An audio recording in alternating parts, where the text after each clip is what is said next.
On this week's edition of The Overtime, we will get an inside look at a historic moment at the Los Angeles Memorial Coliseum and its first NASCAR Clash event. Next, we'll dive into Flagstaff High School's senior night. All that and more on this edition of The Overtime.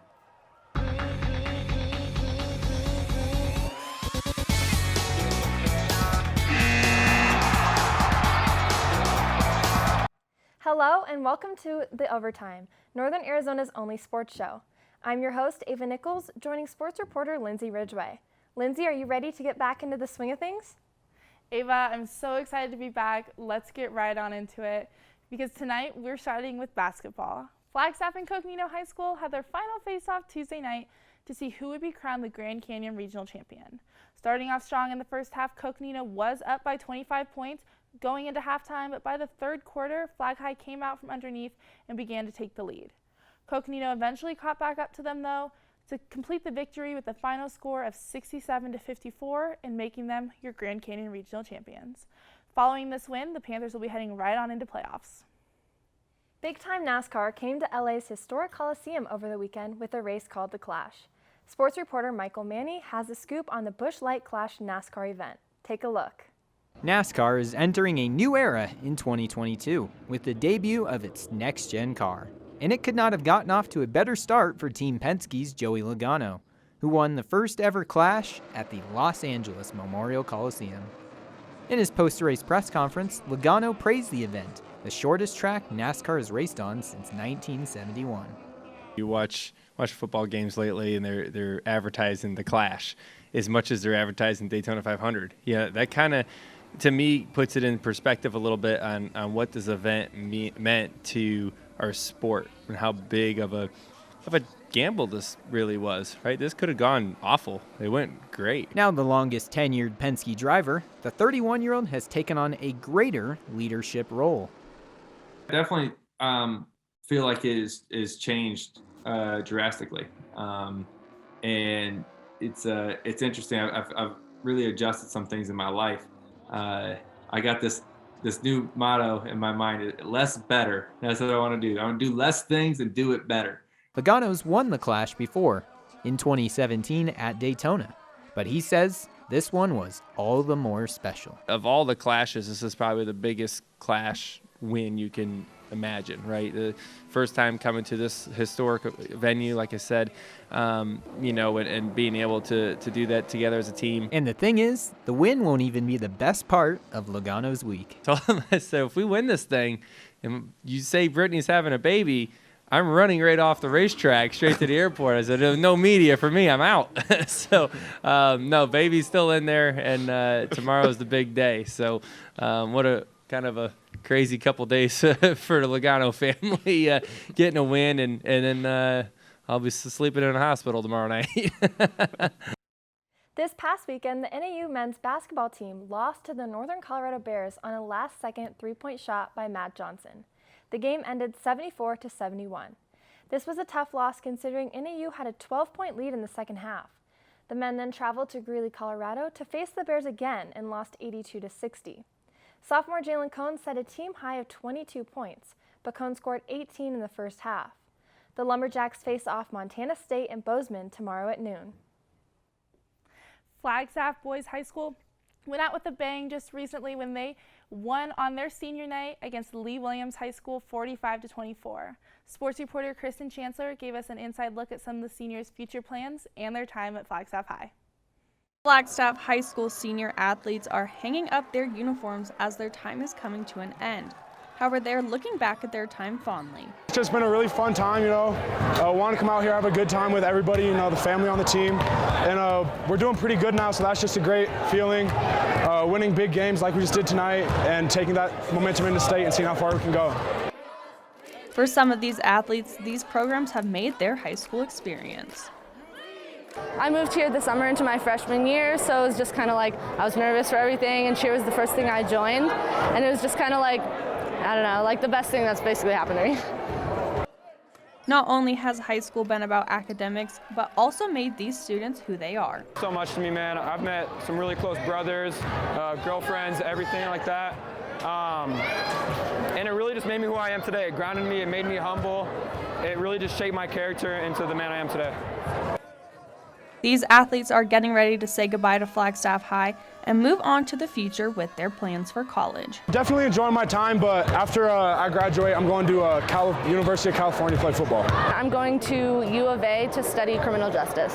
Still considering things. I'm hoping to play or go to ASU's honors program, so that's what I'm looking at right now. The Flagstaff Eagles are headed to the regional title against city rivals, the Coconino Panthers. Yep. I feel like we haven't been in a position to win the region in a while, so that's just a great feeling.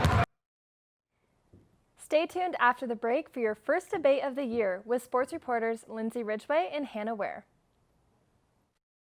Hey, can you chop the pineapple? Chop the pineapple.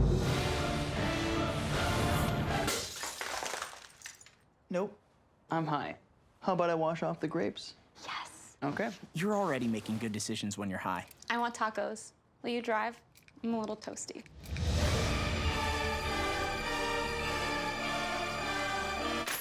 Nope, I'm high.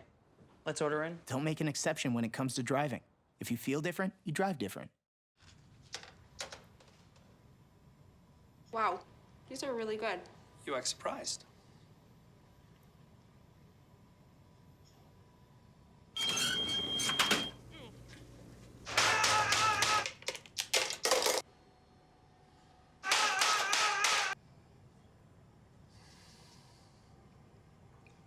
Practice makes perfect. You don't have to be perfect to be a perfect parent. There are thousands of teens in foster care who don't need perfection. They need you. They call me Maxie, but I prefer tripod. I was your above-average four-legged homie, and then wham, bam, minivan. Some people pity me. Now that's lame. I still run, fetch, and swim. And the ladies love me. I'm the ultimate wingman. Just don't ask me to high five.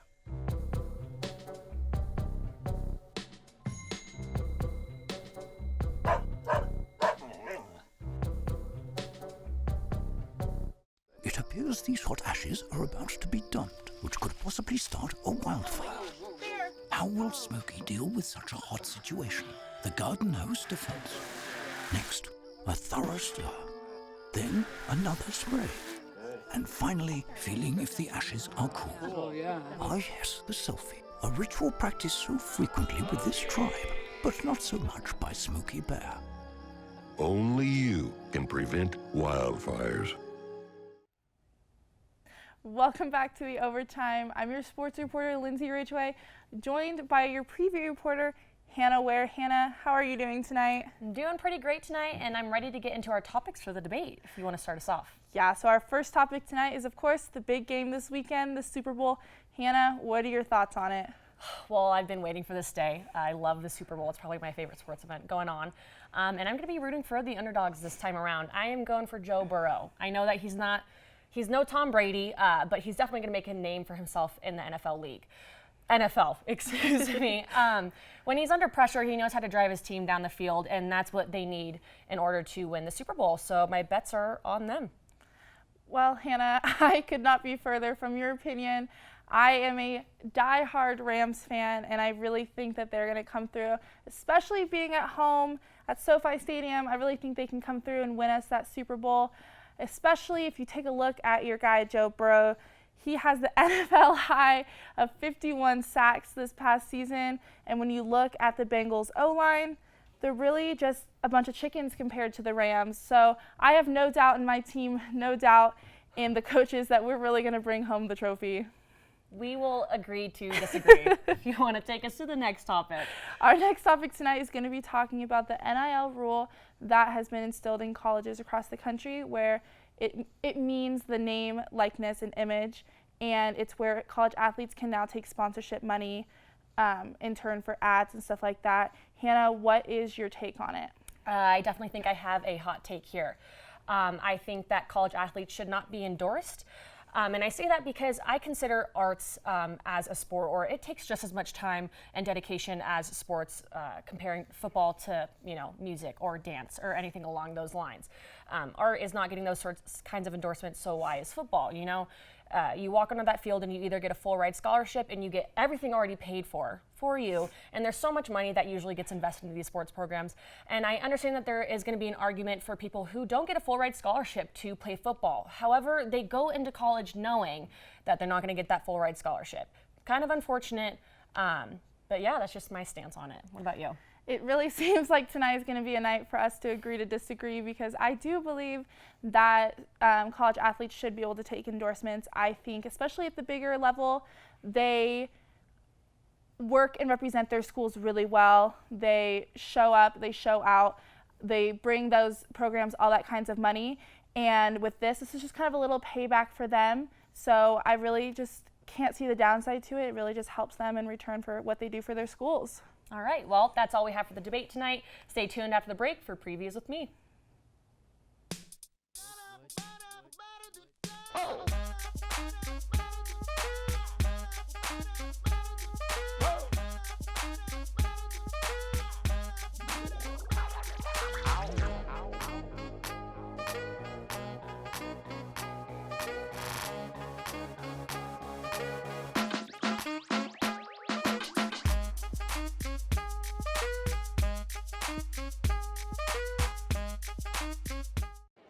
The black truck? Hey, Christina from accounting. Yeah, hi. Hey, I used to date a girl named Christina. Oh, really? Yeah, and then she dumped me for my best friend.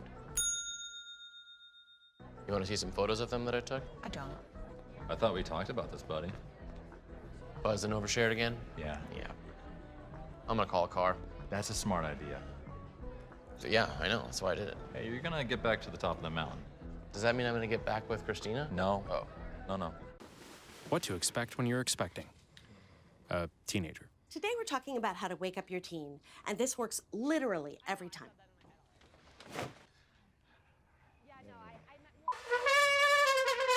Give kisses. Give kisses. You heard how loud I heard. It wasn't you. It was the... Is that bacon? You don't have to know it all to be a perfect parent. Thousands of teens in foster care will love you just the same. Last summer, my new dad took me on vacation. First, we went deep sea fishing. I'm so proud of you, son. Then, we went on Thunder Shark 3 times. You don't have to be perfect to be a perfect parent. Thousands of kids in foster care will take you just as you are. Welcome back, everyone. There's a lot of sports events going on these next few days, and some of them you just don't want to miss. First off, Coconino girls basketball will head over to Greenway High School for a play-in game. They are 19th seed in 4A, while their opposing team is 14th. Moving to girls soccer, the Eagles girls are killing it at their soccer team, who has an outstanding score of 15 wins out of 17 games and shut out Cocoa last Thursday 6-0. They will host the first round of 4A state playoffs Saturday afternoon. Now heading up to collegiate sports, NAU women's basketball is the only NAU event that will be hosted at home, and they will take on Montana State. While the Lumberjacks are even in wins and losses, the Bobcats are killing it this season at 14-6 overall. And lastly, the Super Bowl is finally here. The live pregame coverage starts at 10 a.m., but the part you really don't want to miss is the kickoff at 4:30 p.m. Ava, I know that we already talked about it during our debate, but I'm curious, what is your take on the Super Bowl? Who are you rooting for? Hannah, I'm going to have to agree with you. I am cheering on the Bengals. If the Colts are going to let me down, I am here to cheer on our neighbors. Thank you, Hannah, and thank you all for joining us for this edition of The Overtime. I would like to thank our sports reporters Lindsay Ridgway, Michael Manny, Kristen Chancellor, and Hannah Ware. I'm Ava Nichols, and we'll see you next Friday at 6:15 for the next edition of The Overtime.